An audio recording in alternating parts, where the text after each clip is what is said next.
അന്ന് ഇസ്രായേലും യൂദയായും രണ്ട് വ്യത്യസ്ത രാജ്യങ്ങളായി നിലനിന്നിരുന്ന കാലം. ഏകദേശം BC 740 52 വർഷം യൂദയ ഭരിച്ച ഗർഭിഷ്ഠനായ ഉസിയ രാജാവ് മരിച്ച അതേ വർഷം യാഹ്വേ ഈ സാൽവേഷൻ, ദൈവം രക്ഷയാണ് എന്ന് സ്വന്തം പേരുകൊണ്ട് തന്നെ അർത്ഥം വയ്ക്കുന്ന ഏശയ്യാ പ്രവാചകന് ഒരു ദർശനമുണ്ട്. അതിശ്രേഷ്ഠ ശ്രീകോവിലിലെ അത്യുന്നത സിംഹാസനത്തിൽ ഭൂവിഷ്ഠനായിരിക്കുന്ന സൈന്യങ്ങളുടെ കർത്താവിന്റെ സന്നിധിയിൽ സറാഫുകൾ അനർഗളമായി സ്വച്ഛന്തം വ്യാപരിക്കുന്ന പ്രകാശോധരണിയെ ഒന്ന് നോക്കുവാൻ പോലും ആകാതെ മുഖവും പാദങ്ങളും മറച്ചു അവ പരസ്പരം ഉദ്ഘോഷിച്ചുകൊണ്ടിരുന്നു. പരിശുദ്ധൻ, പരിശുദ്ധൻ, പരിശുദ്ധൻ. ഭൂമി മുഴുവൻ അവിടുത്തെ മഹത്വം നിറഞ്ഞിരിക്കുന്നു. അവയുടെ ശബ്ദഘോഷത്താൽ ഭൂമുഖത്തിന്റെ അടിസ്ഥാനങ്ങൾ ഇളകുകയും ദേവാലയം ധൂമപൂരിതമാവുകയും ചെയ്തു. ഏതാനും ദശാബ്ദങ്ങൾ കഴിഞ്ഞിരിക്കണം. ദൈവവിശ്വാസിയായിരുന്ന ഹെസക്കിയ രാജാവിന്റെ യൂദയ രാജ്യത്തു നിന്ന് ശത്രുക്കളായിരുന്ന അസിറിയൻ പട സംഭീതരായി തോറ്റോടിയതിനു ശേഷമുള്ള വർഷങ്ങളിൽ ഒന്നിൽ ഏശയ്യാ പ്രവാചകന് വീണ്ടും ഒരു ദർശനം ലഭിക്കുകയും തനിക്ക് ലഭിച്ച വെളിപാട് അദ്ദേഹം ഗ്രന്ഥച്ചുരുളിൽ രേഖപ്പെടുത്തി. പക്ഷേ ഈ പ്രാവശ്യം ആദ്യത്തേതുപോലെ ശ്രീകോവിലിൽ ചുറ്റും പാടിയാർക്കുന്ന മാലാഖ വൃന്ദങ്ങളിൽ കണ്ടിഞ്ചിക്കുന്ന ശോഭയിൽ വാഴുന്ന സിംഹാസരൂഢനിൽ പക്ഷേ പച്ചയായ ഒരു മനുഷ്യജനം.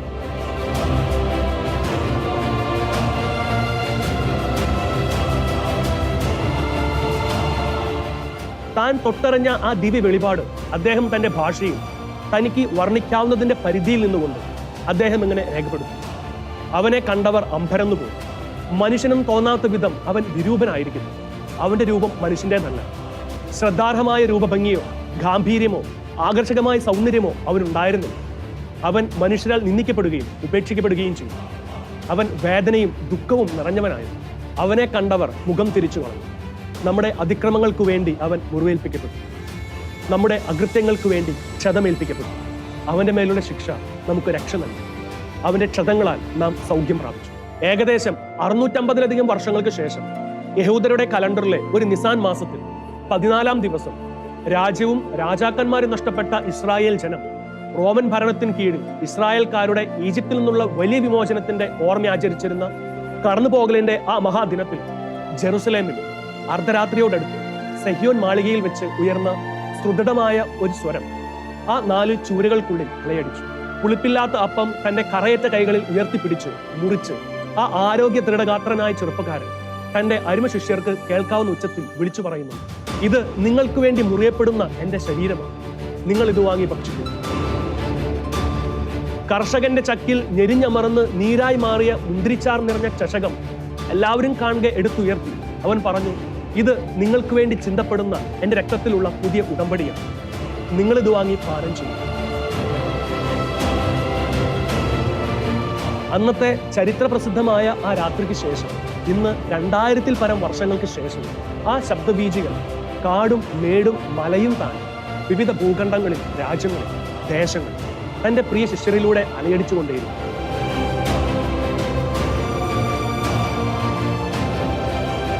സ്റ്റോറി ഓഫ് ക്രൂസിഫിക്ഷനിലേക്ക് ഏവർക്കും സ്വാഗതം.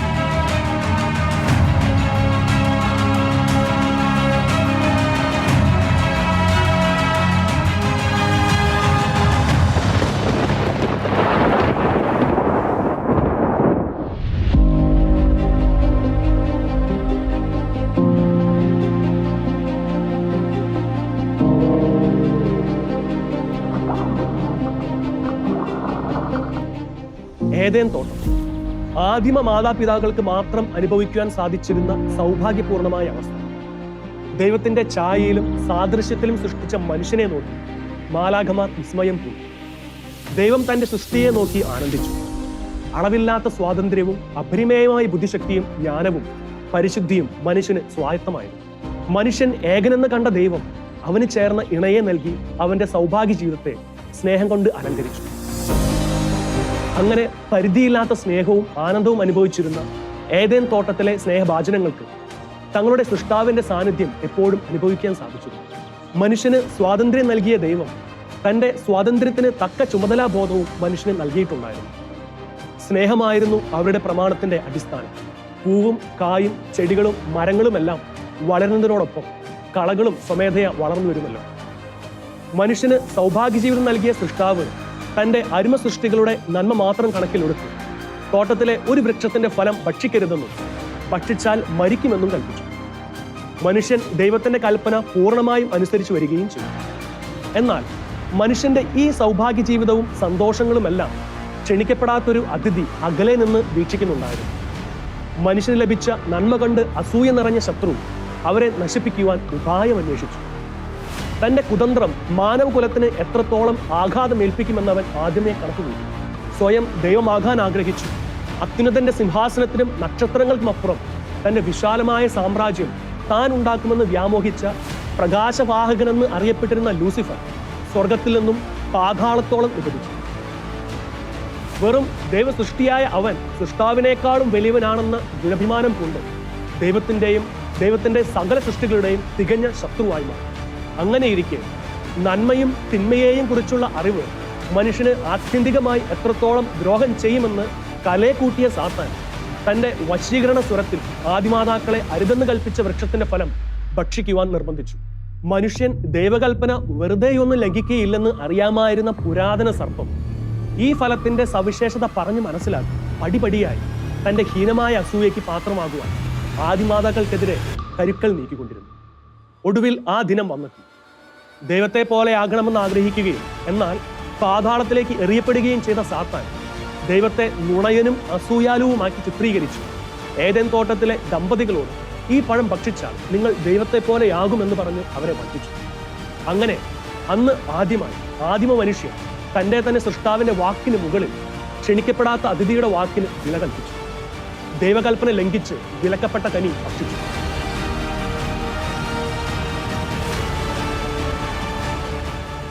താൻ ഒന്നുമല്ല വെറും നഗ്നനാണെന്ന് മനുഷ്യന് അന്ന് ആദ്യമായി അനുഭവപ്പെട്ടു. തന്റെ സൗഭാഗ്യ ജീവിതം എന്നേക്കുമായി നഷ്ടപ്പെടം നിറഞ്ഞ ആദിമ ദമ്പതികൾ ദൈവത്തിനെ ഭയന്ന് ഓടി ഒളിച്ചു. സ്നേഹത്തിൽ ഇഴചേർന്ന് ജീവിച്ചിരുന്ന പ്രണയിനികൾ അന്ന് ആദ്യമായി പരസ്പരം പഴിചായി. അങ്ങനെ പാപം മാനവ സംസ്കൃതിയുടെ തീരാ കളങ്കമായി തീർന്നു. അതുവഴി സാത്താൻ മനുഷ്യന്റെ മേലും മനുഷ്യന് അവകാശം ലഭിച്ച ഭൂമിയുടെ മേലും അധികാരം ചെലുത്തുവാനും പ്രയോഗിക്കുവാനും തുടങ്ങി. മനുഷ്യൻ ചെയ്ത അനുസരണക്കേടിന്റെ ദൂരവ്യാപകമായ ദുരിതത്തിന്റെ വ്യാപ്തി അറിയാമായിരുന്ന സൃഷ്ടാവ് തന്റെ സ്നേഹഭാചനങ്ങളോട് കരുണ കാണിച്ചു. അവരുടെ നഗ്നത മറച്ചു. സാത്താന്റെ വഞ്ചനയിൽ മരണം തിരഞ്ഞെടുത്ത തന്റെ സൃഷ്ടികളോട് ദൈവം ഒരു വാഗ്ദാനം ചെയ്തു. BC 1300 എഴുതപ്പെട്ടു എന്ന് കരുതപ്പെടുന്ന ഉൽപ്പത്തി പുസ്തകത്തിലെ 3-ാം അധ്യായം 15-ാം വാക്യം ദൈവം നൽകിയ ഈ വാഗ്ദാനത്തെ പ്രത്യേകമായി ഊന്നൽ നൽകി പറയുന്നു. ദൈവം ആദിമാതാക്കളോടും മനുഷ്യനെ വഞ്ചിച്ച പുരാതന സർപ്പത്തോടുമായി അരുളി ചെയ്തു, നീയും സ്ത്രീയും തമ്മിലും നിന്റെ സന്തതിയും അവളുടെ സന്തതിയും തമ്മിലും ഞാൻ ശത്രുത ഉളവാക്കും. അവൻ നിന്റെ തല തകർക്കും, നീ അവന്റെ കുതികാലിൽ പരിക്കേൽക്കും.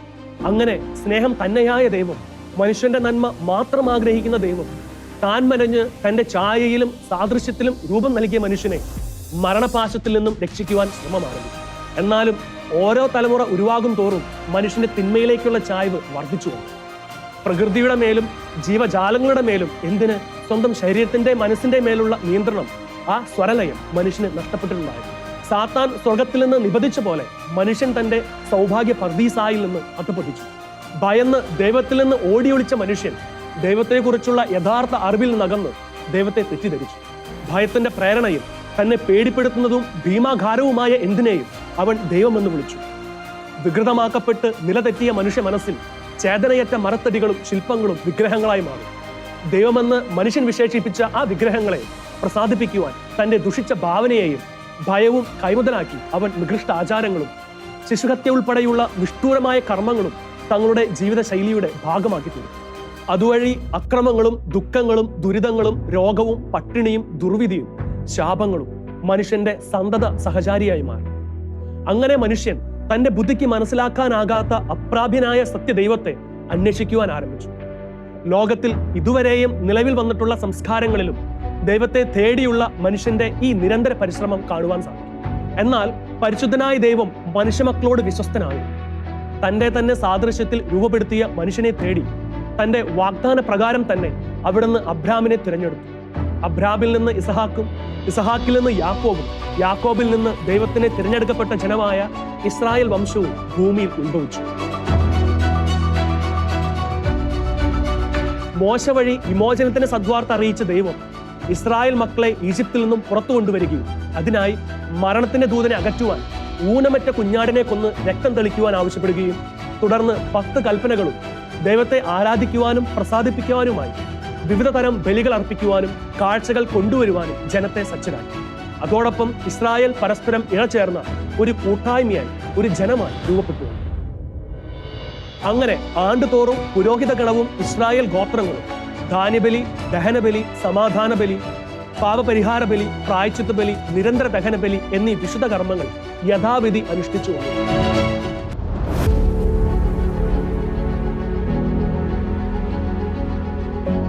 ഇത് 2000-ലധികം വർഷം മുമ്പുള്ള ഇസ്രായേൽ യൂദയ പ്രദേശം. അക്കാലത്ത് യഹൂദർ വസിച്ചിരുന്ന ഇസ്രായേൽ പ്രദേശങ്ങൾ റോമൻ ഭരണത്തിന് കീഴിലായിരുന്നു.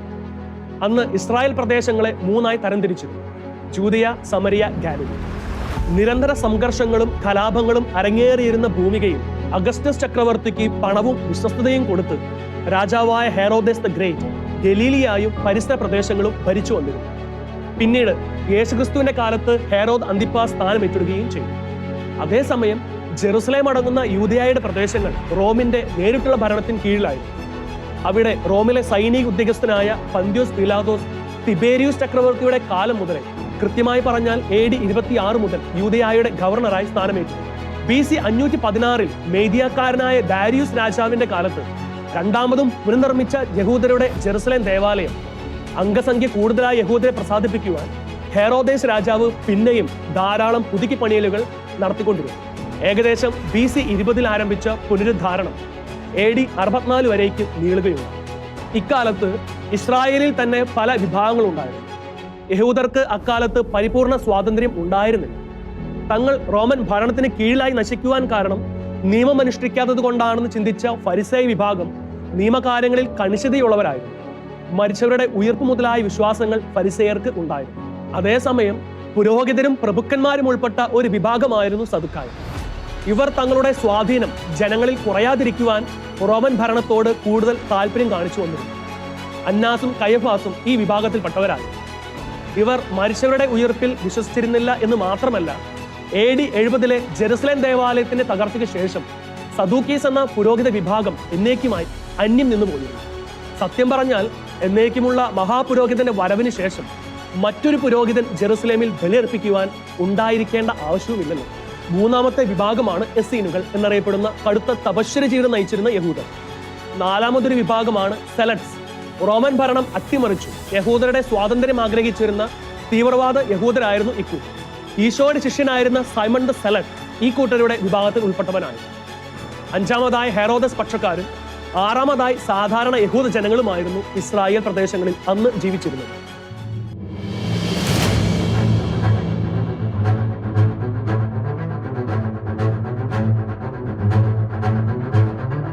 കിരാതമായ ശിക്ഷാ നടപടികളായിരുന്നു അന്ന് കുറ്റവാളികളെന്ന് ആരോപിക്കപ്പെട്ടവർക്ക് നേരെ ചുമത്തിയിരുന്നു.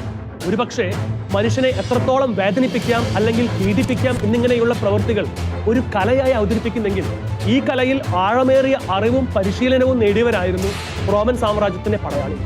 ഇത്ര ഹീനമായ ശിക്ഷാരീതികളിൽ ചിലതാണ് സ്കേർജിംഗ് അഥവാ ഫ്ലജല്ലേഷൻ എന്നറിയപ്പെടുന്ന ചാട്ടകൾ. കുറ്റകൃത്യം ചെയ്തവനെ ഒരു മരത്തടിയിൽ കെട്ടിയിട്ട് ചാട്ട കൊണ്ട് അടിക്കുന്നതായിരുന്നു ഈ ശിക്ഷാരീതി. ഒരു ചാട്ടവാർ എന്നുള്ളത് ഒരു കയർ കഷ്ണം മാത്രമായിരുന്നില്ല. അസ്ഥികളുടെ ഭാഗങ്ങളും കൂർത്ത കല്ലുകളും ഒരുപക്ഷെ ഇരുമ്പാണി വരെയും അവർ ഇതിൽ പിടിപ്പിച്ചിട്ടുണ്ടായിരുന്നു. ചില സമയങ്ങളിൽ കുരിശുമരണത്തിന് മുൻപ് കുറ്റവാളികളെ തളർത്തുവാൻ ഈ ശിക്ഷ കൊടുക്കാറുണ്ട്. മറ്റൊന്നാണ് ഡമാൻഷ്യോ അഡ് ബസ്റ്റിയാസ്. ഈ ശിക്ഷാ രീതിയിൽ മനുഷ്യരെ ജനത്തിന് മുൻപിൽ വെച്ച് വിനോദത്തിനായോ ശിക്ഷയായോ ക്രൂര മൃഗങ്ങൾക്കിടയിൽ എറിഞ്ഞു കൊടുക്കുന്നതാണ്.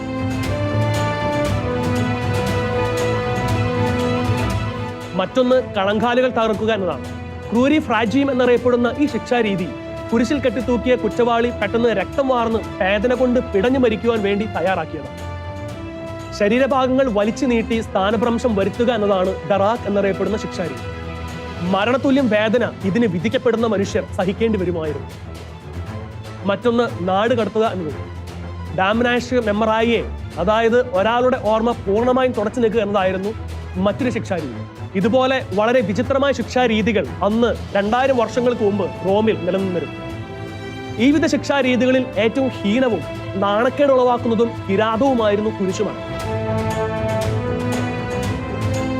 കുരിശാകൃതിയിലുള്ള മരത്തോട് ബന്ധിച്ച് ആണി തറയ്ക്കുകയോ കെട്ടിയിടുകയോ ചെയ്യുന്നതായിരുന്നു ഈ ശിക്ഷാരീതി.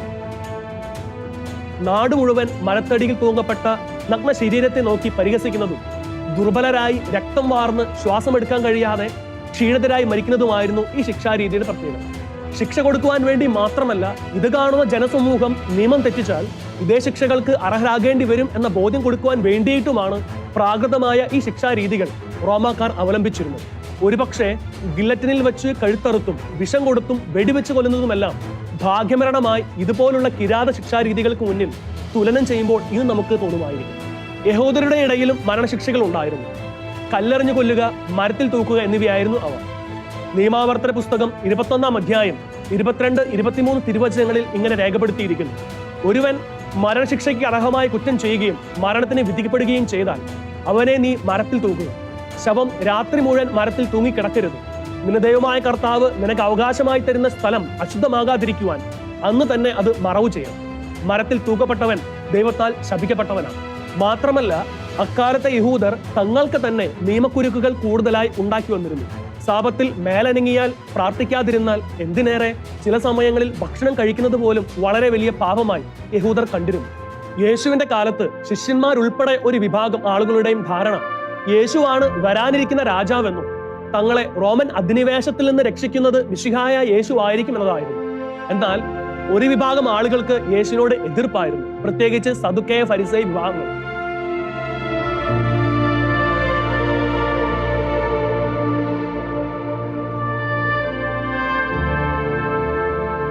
സാപത്തിന്റെ പേരിലും ദേവാലയത്തിലെ നാണയമാറ്റക്കാരെ അടിച്ചോടിച്ചതിനാലും ദൈവത്വം അവകാശപ്പെട്ടിരുന്നതിനാലും പല യഹൂദ നിയമങ്ങളെയും അനുഷ്ഠാനങ്ങളെയും എതിർത്തതിന്റെ വിമർശിച്ചതിന്റെയും പേരിലും പാപികളോടും ചുങ്കക്കാരോടും കൂടെ നടന്നതിലും എല്ലാത്തിനും ഉപരിയായി യേശുവിന്റെ പ്രശസ്തി മൂലം യഹൂദ പുരോഹിത ഗണത്തിന്റെ സ്വാധീനം ജനങ്ങൾക്കിടയിൽ കുറഞ്ഞു പോയി എന്ന് കണ്ടതിനാലും അത് തങ്ങളുടെ മതത്തിനും അധികാര പ്രയോഗത്തിനും ഭീഷണിയാണെന്ന് കണ്ടതിനാലും യഹൂദ സംഘദ്രീൻ സംഘം യേശുവിനെ കൊല്ലുവാൻ ആലോചിച്ചു വരികയാണ്.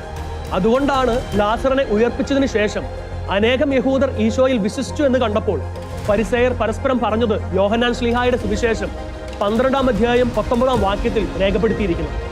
അപ്പോൾ ഫരിസേയർ പരസ്പരം പറഞ്ഞു, നമുക്ക് ഒന്നും ചെയ്യുവാൻ സാധിക്കുന്നില്ലെന്ന് കാണുന്നില്ല. നോക്കൂ, ലോകം അവന്റെ പിന്നാലെ പോയി കഴിഞ്ഞു.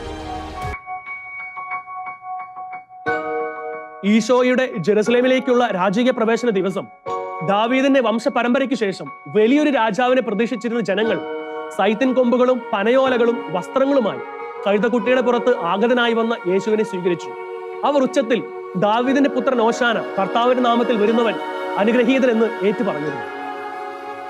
പ്രാചീന ചരിത്രങ്ങൾ നോക്കുകയാണെങ്കിൽ വലിയൊരു യുദ്ധത്തിന് ശേഷം രാജാക്കന്മാരെയും പടയാളികളെയും സ്വീകരിക്കാനായിട്ടാണ് പനയോലകളും ഒലിവ് ചില്ലകളും മനുഷ്യർ ഉപയോഗിച്ചിരുന്നത്. അതേസമയം സമാധാന സ്ഥാപനത്തിനു വേണ്ടിയും ഇവർ സൈത്തിൻ കൊമ്പുകൾ ഉപയോഗിച്ചിരുന്നു. എന്നാൽ സഖറിയ പ്രവാചകൻ വഴിയുള്ള പ്രവചന ദൂത് പൂർത്തീകരിക്കാനായിരുന്നു ഇപ്രകാരം സംഭവിച്ചത്. സഖറിയ പ്രവാചകന്റെ പുസ്തകം 9-ാം അധ്യായം 9-ാം വാക്യം ഇങ്ങനെ പറഞ്ഞു വെക്കുന്നു: സിയോൻ പുത്രി അതിയായി ആനന്ദിക്കുക, ജെറുസലേം പുത്രി ആർത്തു വിളിക്കുക, ഇതാ നിന്റെ രാജാവ് നിന്റെ അടുക്കലേക്ക് വരുന്നു. അവൻ പ്രതാപവാനും ജയശാലിയുമാണ്. അവൻ വിനയാനിധനായി കഴുതക്കുട്ടിയുടെ പുറത്ത് കയറി വരുന്നു. അന്ന് കടന്നു പോകലിന്റെ പെസഹായുടെ മഹാദിനമായിരുന്നു. ഒരുപക്ഷെ ഇന്നത്തെ കലണ്ടറിൽ പറഞ്ഞാൽ ഏപ്രിൽ AD 33-ാം ആണ്ട് 3-ാം ദിവസമായിട്ട് തന്നെ വേണമെങ്കിൽ കണക്കാക്കാം. കൂടുതലും ശാസ്ത്ര കണ്ടെത്തലുകൾ ഈ ഡേറ്റുമായി ബന്ധപ്പെടുത്തിയാണ് നിലനിൽക്കുന്നത്. അതേസമയം AD 30-ാം ആണ്ട് ഏപ്രിൽ 7 എന്നൊരു ഡേറ്റും പണ്ഡിതന്മാരുടെ ഇടയിൽ തർക്ക വിഷയമായിട്ടുണ്ട്. ഏകദേശം 8 ദിവസം നീളുന്നതാണ് യഹൂദരുടെ പെസഹ ആചരണം. അതുകൊണ്ട് തന്നെ ലോകമെങ്ങുമുള്ള യഹൂദർ ഈ സുപ്രധാന ദിനങ്ങളിൽ ജെറുസലേമിൽ ഉണ്ടാവുക പതിവായിരുന്നു. എന്നാൽ അന്ന് AD 33-ാം ആണ്ടിൽ നിസാം മാസം 14 മുതലുള്ള ദിനങ്ങളിൽ ഏകദേശം 20 ലക്ഷത്തിൽ പരം യഹൂദർ ജെറുസലേമിൽ വന്നിട്ടുണ്ടായിരിക്കണം എന്നതാണ് ചരിത്രകാരന്മാർ കരുതുന്നത്. അതിനുവേണ്ടി ഏകദേശം 2.5 ലക്ഷത്തോളം ആടുകൾ കൊല ചെയ്യപ്പെട്ടിട്ടുണ്ടാകണം എന്നുകൂടി അനുമാനിക്കപ്പെടുന്നു. പെസഹായുടെ ആദ്യ ദിനത്തിലാണ് ആട്ടിൻകുട്ടിയെ ആളുകൾ സ്വന്തം ചിലവിൽ വാങ്ങി ദൈവസന്നിധിയിൽ സമർപ്പണം പോലെ ഉയർത്തിപ്പിടിച്ചതിന് ശേഷം കഴുത്തറുത്ത് കൊല്ലുന്നു. അങ്ങനെ കൊല്ലപ്പെട്ട കുഞ്ഞാടിന്റെ രക്തം ഒരു സ്വർണ്ണ കോപ്പയിൽ ശേഖരിച്ചു വിധി അനുസരിച്ച് ബലിപീഠത്തിനടിയിൽ ഒഴുക്കണമായിരുന്നു. പുരോഹിതരായിരുന്നു ഈ കർമ്മങ്ങളെല്ലാം ചെയ്തിരുന്നത്. ശേഷം ജീവനറ്റ കുഞ്ഞാടിനെ ചുട്ടെടുക്കുവാനായി മുകളിൽ നിന്ന് താഴേക്കും ഇടത്തുനിന്ന് വലത്തേക്കും ഇരുമ്പ് കമ്പികൾ കുരിശാകൃതിയിൽ കുത്തിയിറക്കിയിരുന്നു. ഇങ്ങനെ ചുട്ടെടുത്ത കുഞ്ഞാടിന്റെ മാംസവും പുളിപ്പില്ലാത്ത അപ്പവും കയ്പുള്ള ഇലകളും ഭക്ഷിച്ച് വീഞ്ഞും കുടിച്ചാണ് യഹൂദർ ആദ്യ ദിനം പൂർത്തിയാക്കുന്നത്. പെസഹായിൽ വീഞ്ഞു കുടിക്കുന്നത് പഴയ നിയമത്തിൽ പരാമർശിച്ചിട്ടില്ലെങ്കിലും ഒരുപക്ഷെ യേശുവിന്റെ കാലത്ത് പ്രബലമായിരുന്ന ഒരു ആചാരമായിരിക്കാം എന്ന് കരുതപ്പെടുന്നു. യഹൂദർ 4 പ്രാവശ്യം 4 ഘട്ടം ഘട്ടമായാണ് മുന്തിരി വീഞ്ഞ് പാനം ചെയ്തിരുന്നത്. ഒന്നാമത്തേത് കപ്പ് ഓഫ് സാന്റിഫിക്കേഷൻ, വിശുദ്ധീകരണത്തിന്റെ പാനപാത്രം, ഈജിപ്തിൽ നിന്ന് ഇസ്രായേൽ ജനത്തെ രക്ഷിച്ചതിന്റെ ഓർമ്മയ്ക്ക്. രണ്ടാമത്തേത് കപ്പ് ഓഫ് ഡെലിവറൻസ്, വിടുതലിന്റെ ഓർമ്മയ്ക്ക്. മൂന്നാമത്തേത് കപ്പ് ഓഫ് റിഡംഷൻ അഥവാ കപ്പ് ഓഫ് ബ്ലെസ്സിംഗ്, വിമോചനത്തിന്റെ ഓർമ്മയ്ക്ക്. നാലാമത്തേത് കപ്പ് ഓഫ് പ്രൈസ് അഥവാ കൺക്ലൂഡിംഗ് കപ്പ്. 4ാമത്തെ പാനപാത്രത്തോട് കൂടിയാണ് യഹൂദന്റെ പെസഹ ബലിവിരുന്ന് അവസാനിക്കുന്നത്.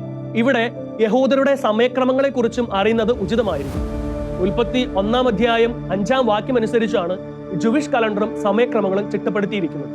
സൃഷ്ടികർമ്മത്തിന് ശേഷം വരുന്ന അങ്ങനെ സന്ധ്യയായി പ്രഭാതമായി എന്ന ശൈലിയെ ആധാരമാക്കി യഹൂദരുടെ ഒരു ദിനം ആരംഭിക്കുന്നത് സൂര്യാസ്തമയത്തോടു കൂടിയാണ്, അതായത് വൈകുന്നേരം 6 മണി. അങ്ങനെ വൈകുന്നേരം 6 മണി മുതൽ പിറ്റേ ദിവസം വൈകുന്നേരം 6 മണി വരെയാണ് ഒരു പൂർണ്ണ ദിവസം നിശ്ചയിച്ചിരിക്കുന്നത്. അതുപോലെ തന്നെ പ്രഭാതം മുതൽ സായാഹ്നം വരെ വിവിധ മണിക്കൂറുകളായും സായാഹ്നം മുതൽ പ്രഭാതം വരെ വിവിധ യാമങ്ങളുമായിട്ടായിരുന്നു യഹൂദർ അനുവർത്തിച്ചു പോകുന്നത്. 1-ാം മണിക്കൂർ രാവിലെ 6 മണിക്കും, 3-ാം മണിക്കൂർ 9 മണിക്കും, 6-ാം മണിക്കൂർ 12-നും, 9-ാം മണിക്കൂർ ഉച്ച കഴിഞ്ഞ് 3 മണിക്കും, 12-ാം മണിക്കൂർ വൈകുന്നേരം 6 മണിക്കുമായിരുന്നു നിലനിന്നിരുന്നത്. അതുപോലെ തന്നെ വൈകുന്നേരം മുതൽ പ്രഭാതം വരെ യാമങ്ങളായിട്ടായിരുന്നു നിലനിന്നിരുന്നത്. 1-ാം യാമം 6 മണി മുതൽ 9 വരെയും, 2-ാം യാമം 9 മുതൽ 12 വരെയും, 3-ാം യാമം 12 മുതൽ 3 വരെയും, 4-ാം യാമം രാവിലെ 3 മണി മുതൽ 6 മണി വരെയുമായിരുന്നു. അന്ന് നിസാൻ മാസം 14-ാം തീയതി പൂർണ്ണചന്ദ്രൻ മെല്ലെ തന്നെ യാത്ര ആരംഭിച്ചിരുന്ന അല്പം തണുപ്പുള്ള സായങ്കാലത്ത് ജെറുസലേമിലെ സെഹിയോൻ മാളിക മുറിയിലേക്ക് തന്റെ ഏറ്റവും പ്രിയ ശിഷ്യരുമൊത്ത് ഈശോ എത്തിച്ചേർന്നു. അത്താഴ വിഭവങ്ങൾ സജ്ജമായിരുന്ന മേശയ്ക്ക് ചുറ്റും അപ്പസ്തോലന്മാർ സ്ഥാനം പിടിച്ചു. തൂവളം നിറമുള്ള തന്റെ കൈവെള്ളയും വെള്ളം നിറച്ച താലവും ഏന്തി ഈശോ തന്റെ അരുമ ശിഷ്യന്മാരുടെ പാദം ചുംബിക്കുന്നു. പത്രോസ് ഈർന്നണിഞ്ഞ കണ്ണുകൾ കൊണ്ട് ഗുരുവിനെ നോക്കുന്നു.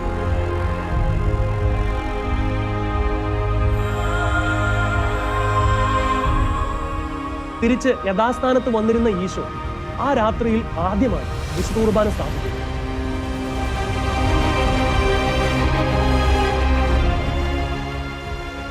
മൂന്നാമതും പാനപാത്രം ഉയർത്തി, ഇത് നിങ്ങൾക്കായി ചിന്തപ്പെടുന്ന എന്റെ രക്തത്തിലുള്ള പുതിയ ഉടമ്പടിയാണ് എന്ന് ഉരുവിട്ടതിന് ശേഷം അവസാന തവണയും മുന്തിരിച്ചാറ് രുചിക്കുവാൻ നിൽക്കാതെ ശിഷ്യരോട് കൂടെ ഇരുൾ നിറഞ്ഞ വഴിയെ ഗെത്സമൻ തോട്ടത്തിലേക്ക് അവിടുന്ന് പോകുന്നു.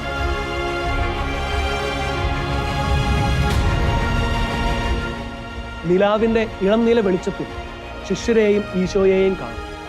വ്യാകുല ചിത്തനായി കഴിയുമെങ്കിൽ ഈ പാനപാത്രം എന്നിൽ നിന്ന് നീങ്ങിപ്പോകട്ടെ എന്ന് അവിടുന്ന് ഉരുവിട്ടു. അകലെ നിന്ന് കുറെ ആളുകളുടെ സംസാരങ്ങളും ചങ്ങല കിൽക്കവും കേൾക്കാം. ഗുരുവിനും ശിഷ്യർക്കും മാത്രം അറിയാമായിരുന്ന ഈ ഒലിവുമലയിലെ മരങ്ങൾക്കിടയിലേക്ക് സർവ്വതും നേടിയെന്ന സന്തോഷത്തിൽ ക്രിസ്തു ശിഷ്യനായ യൂദാസ് എത്തിച്ചേരുന്നു. കൂടെ ഒരു കൂട്ടം പടയാളികൾ. സ്വന്തം ഗുരുവിനെ ആലിംഗനം ചെയ്ത് ചുംബിച്ച യൂദാസിനോട് ഗുരു ചോദിക്കുന്നുണ്ട്, സ്നേഹിത, ചുംബനം കൊണ്ടാണോ മനുഷ്യപുത്രനെ ഒറ്റിക്കൊടുക്കുന്നത്?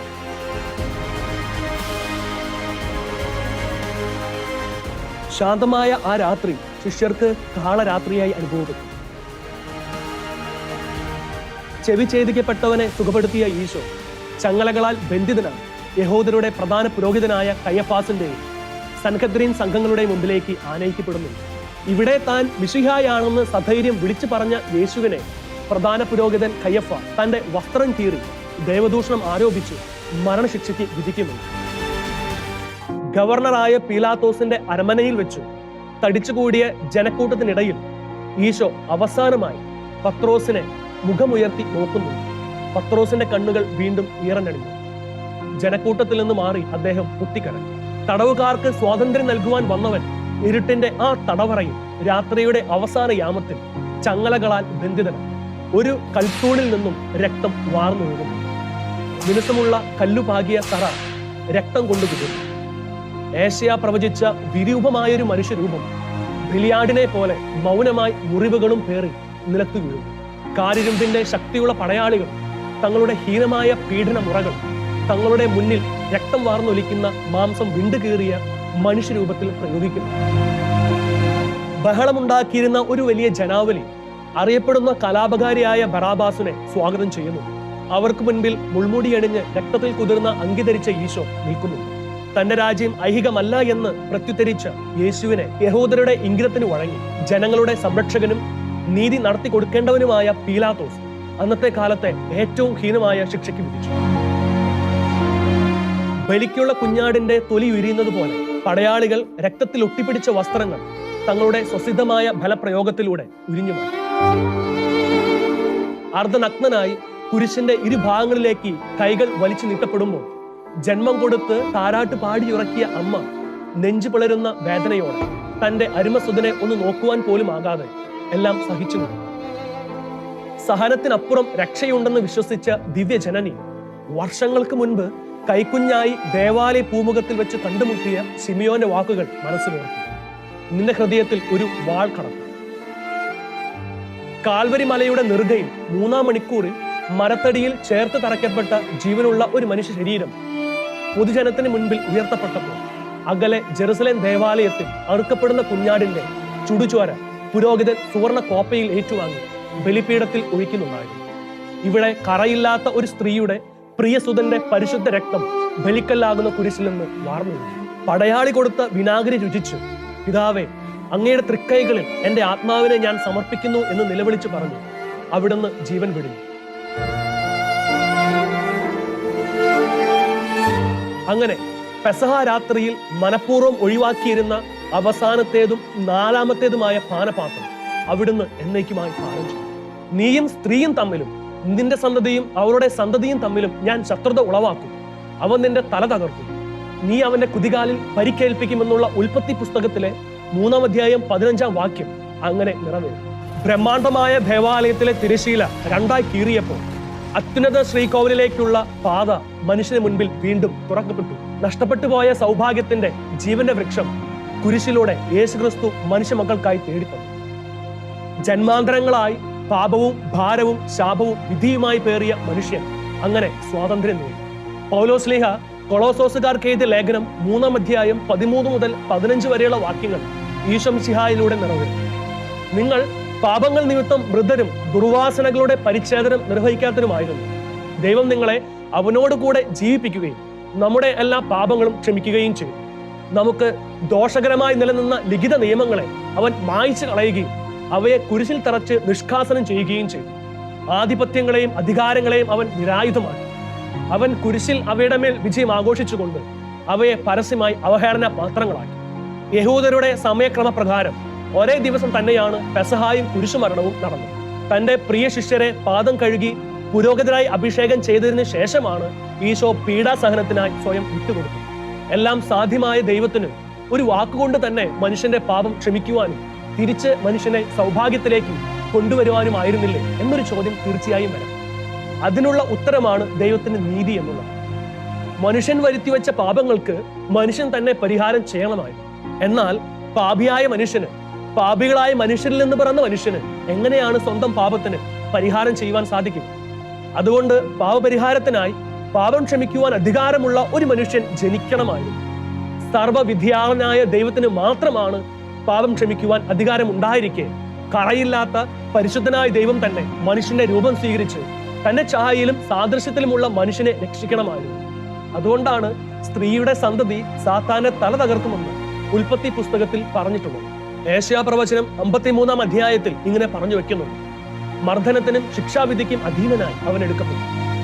എന്റെ ജനത്തിന്റെ പാപം നിമിത്തമാണ് അവൻ പീഡനമേറ്റ് ജീവിക്കുന്നവരുടെ ഇടയിൽ നിന്ന് വിച്ഛേദിക്കപ്പെട്ടതെന്ന് അവന്റെ തലമുറയിൽ ആര് കരുതി?